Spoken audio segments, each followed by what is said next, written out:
여러분 안녕하십니까. 크립토토마토 인사를 전해드리고 있습니다. 어제에 비해서 모든 코인들은 약간 떨어진 상태에서 횡보를 하는 듯한 그런 모습이 보여지고 있습니다. 이 이후의 방향성에 따라 가지고 위로 가게 될지 아래로 가게 될지 결정이 나게 될 것 같은데 약간 긴장되는 그런 순간이 아닐 수가 있겠네요. 그동안에 많이 겪어와가지고. 자, 아무튼 비트코인 지금 현재 가격은 11,406불, XRP는 30센트에서 거래가 진행 중에 있습니다. 자, 그럼 오늘 첫 번째 소식 보도록 하겠습니다. 여러분이 시나몬이라는 비디오 플랫폼, 스트리밍 플랫폼 기억을 하시는지 모르겠는데 리플사의 스프링 프로젝트를 통해서 지원을 받고 있는 스타트업 중에 하나라고 볼 수가 있겠습니다. 트위치나 유튜브처럼 라이브 방송이 가능한 그런 플랫폼입니다.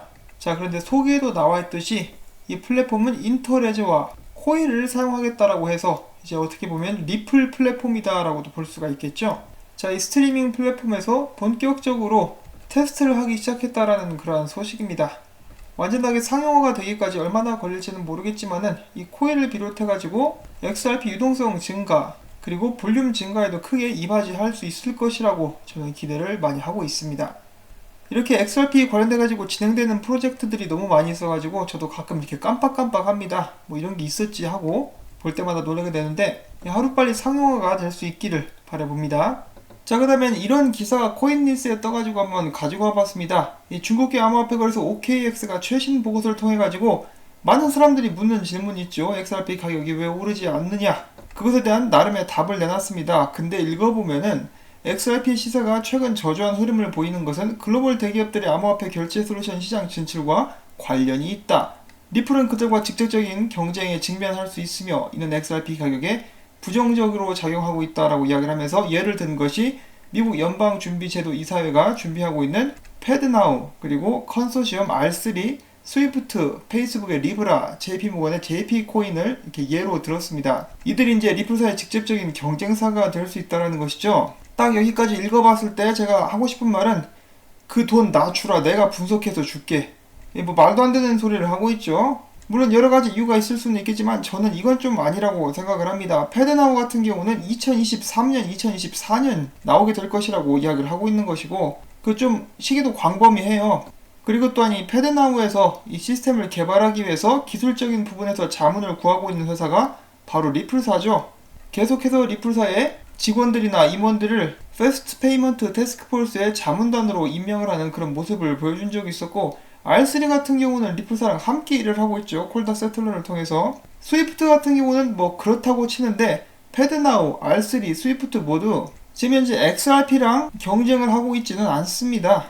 패드나우 같은 경우는 암호화폐가 없죠. 아직까지 발표된 암호화폐가 없고 R3 같은 경우는 세틀러에서 XRP를 사용하겠다고 발표를 했고 스위프트사 같은 경우는 일단 GPI가 X커런트랑 경쟁을 하는 그런 형태입니다.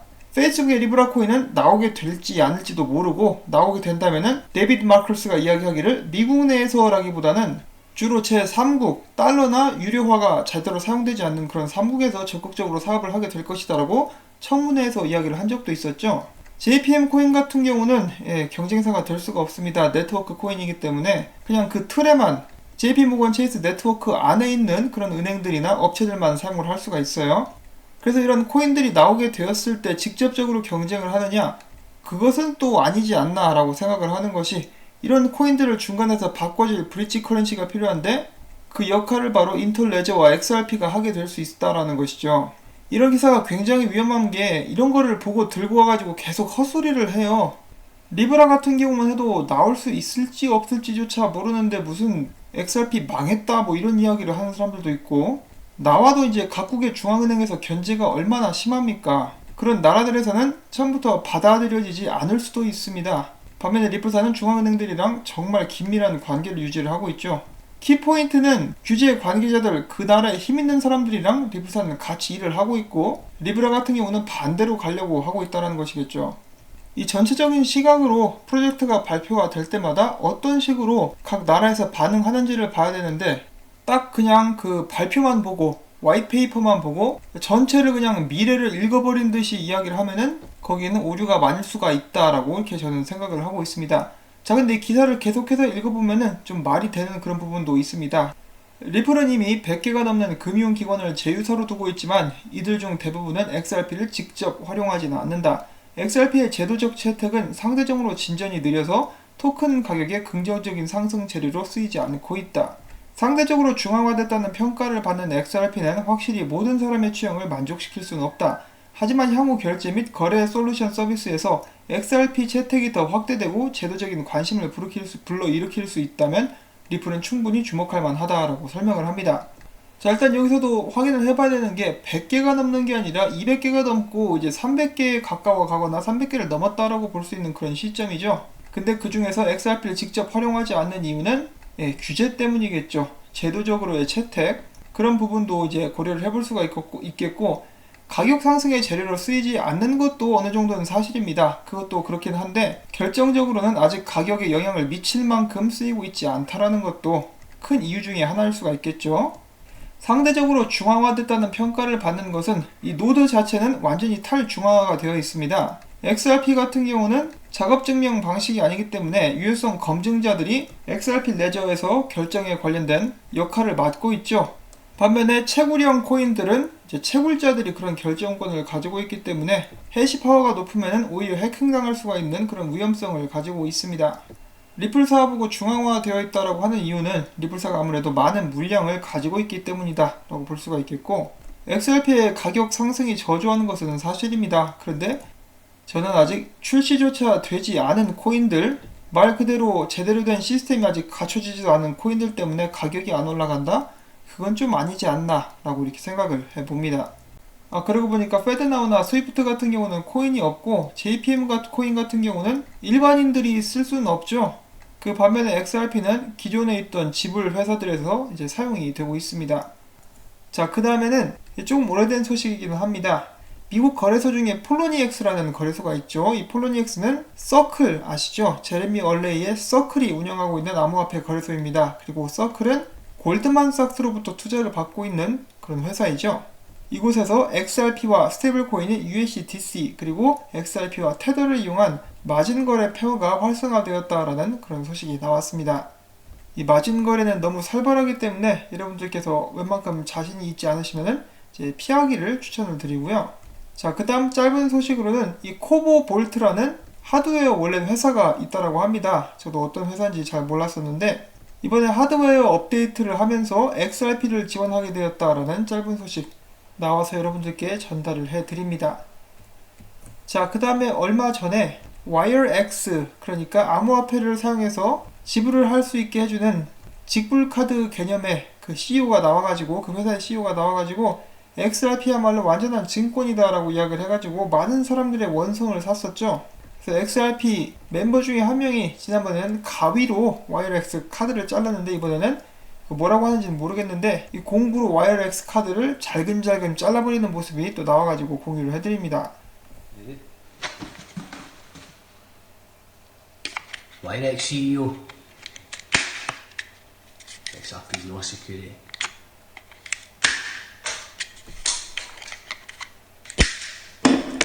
잘근잘근 자르면서 XRP는 증권이 아니야 이렇게 이야기를 하고 있죠. 이렇게 CEO가 말 한마디 잘못하면은 이 국내에도 최근에 그런 일들이 계속해서 일어나고 있는데, 말 한마디 잘못하면은 회사 기둥 무너지는 거 순식간입니다. 요즘에는 말이죠.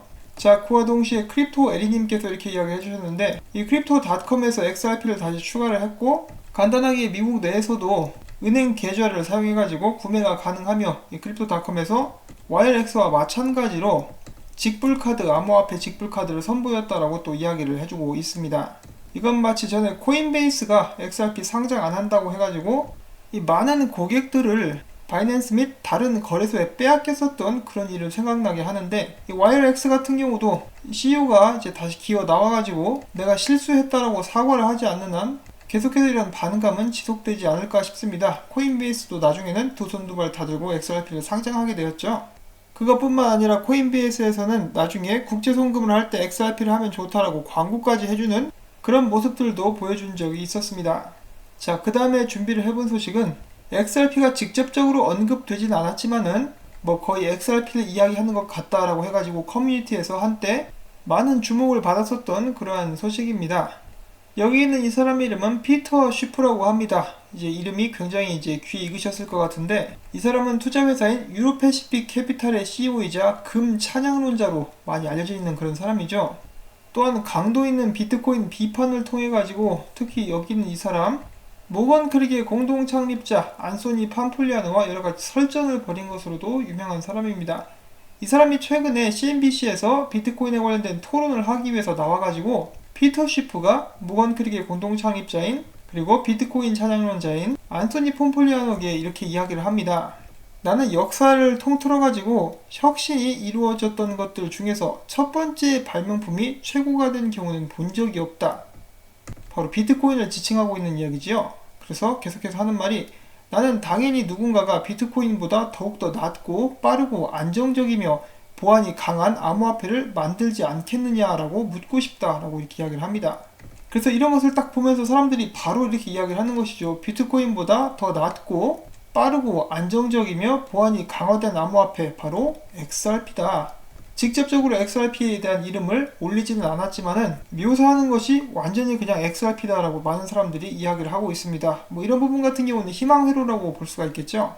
비트코인 같은 경우는 전 세계에 정말 가장 많이 알려진 암호화폐이기도 하고, 모든 투자 회사들이 가장 먼저 비트코인 쪽으로 이렇게 들어올 것이기 때문에 당분간은 비트코인이 대장으로서 암호화폐를 이끄는 기둥으로서 역할을 하게 될 것이지만은 객관적인 면에서 봤을 때 XRP가 비트코인보다 성능이 훨씬 더 뛰어납니다.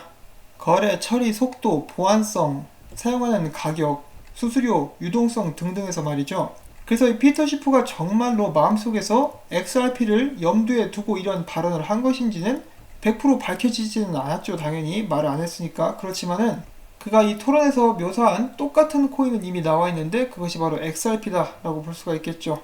또 이렇게 말씀을 드리면은 앞으로 더 좋은 성능을 가진 코인들이 나올 것인데 무슨 말이냐라고 반론을 제기하시는 분들도 계실 것 같아요.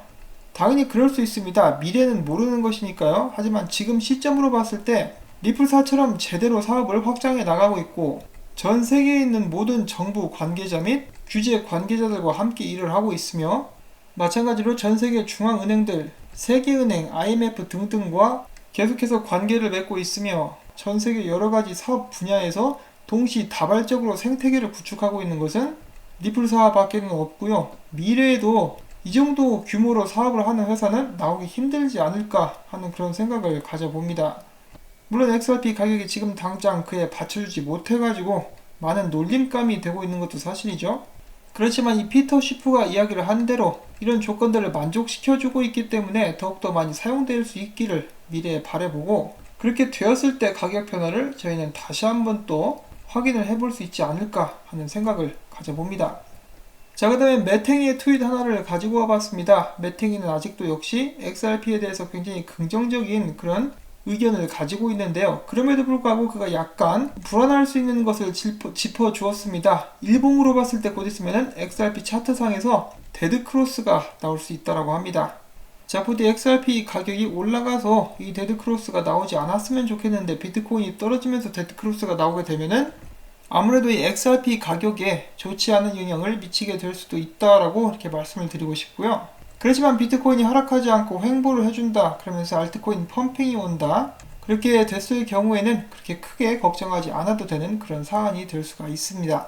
그 다음으로 준비를 해본 것은 리플사 홈페이지에 나와 있는 런손 리플 페이지입니다. 여기 보시면은 이제 공식적으로 리플사의 기술을 사용한다 해서 홈페이지나 이 사람들이 패널에 나갈 경우 런손 리플 로고를 항상 달고 협력하는 그런 회사들의 이름이 나와 있습니다. 이 중에 인스타램, 머큐리 FX, 샌프렌, 유로 액신뱅크 같은 경우는 엑스레핏을 사용하는 그런 곳들이고요. 그 외에 다른 곳들 같은 경우는 이제 주로 엑스비아나 대부분은 엑스커런트를 사용을 하고 있습니다. 한국의 코인원도 이름을 올려주고 있는 그런 모습이 보여지고 있고요. 태국의 시안뱅크 같은 경우는 계속해서 조만간 XRP를 사용할까 말까 하다가 아직까지 공식적으로는 발표가 나지 않은 그런 상황이죠. 부디 이제 여기는 모든 회사들이 엑스레핏을 하루빨리 사용할 수 있기를, 그리고 더 나아가서 런손 리플 로고를 달고 사업을 하는 회사들이 더욱더 많이 늘어날 수 있기를 또 바라보도록 하겠습니다. 그리고 그렇게 될 거고요. 그렇게 말씀을 드릴 수 있는 이유는 이런 고객들이 일주일에 2군데씩 늘어나고 있다고 합니다. 그 하나하나 이름을 좀 밝혀줬으면 좋겠는데 그놈의 비밀 협약 유지가 웬수죠.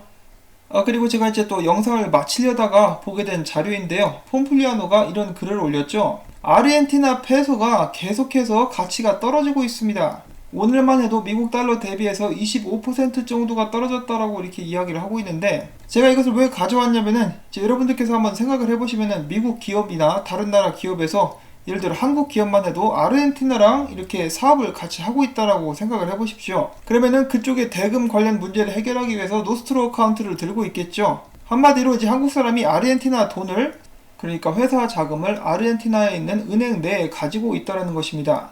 이런 경우는 이제 다른 나라에 있는 은행들도 마찬가지겠죠. 아르헨티나 내에 있는 은행들과 연관을 맺고 있는 그런 은행들은 그들의 자본을 아르헨티나 페소로 이 형태로 유지를 하고 있습니다. 그런데 하룻밤 사이에 가치가 저런 식으로 떨어진다? 손해를 25% 본 거예요. 미국 달러 대비해가지고. 아무것도 안 했는데 그냥 돈이 날아간 거죠. 자본금이 깎여 나가는 것입니다. 이런 것을 누가 좋아하겠습니까? 이런 것 때문에 실시간 유동성이 그렇게 중요하다라고 이야기를 하고 있는 것이고, 엑스래핏 같은 경우를 이제 예로 들어보면은 그 업체에서 엑스래핏을 사용을 하면은 아르헨티나의 페소를 들고 있을 필요가 없어요. 필요할 때 그냥 바로 보내면 되니까 비용도 훨씬 더 적게 들고 속도도 엄청나게 빠릅니다. 그런 의미에서 이렇게 지금 전 세계 통화라든지 경제 체제가 흔들리는 이런 상황 속에서 엑스래핏이 빛을 발하게 될 것이라고 저는 생각을 하고 있고, 지난 방송들에서 몇 차례 말씀을 드렸지만은 엑스래핏 사용량은 계속해서 증대가 되고 있습니다. 이런 면들을 주목을 하게 된다라면은 이 OKX에서 마지막에 이야기를 했었던 것, 엑스래핏 혜택이 더욱더 확대될 수 있고 제도적인 관심을 받을 수 있을 것이기 때문에 앞으로 충분히 주목할 수 있지 않을까 하고 생각을 해봅니다. 정말 안타까운 일이죠. 이런 일들. 한 나라의 화폐 가치가 이렇게 떨어져 나간다라는 것은 굉장히 안타까운 일입니다.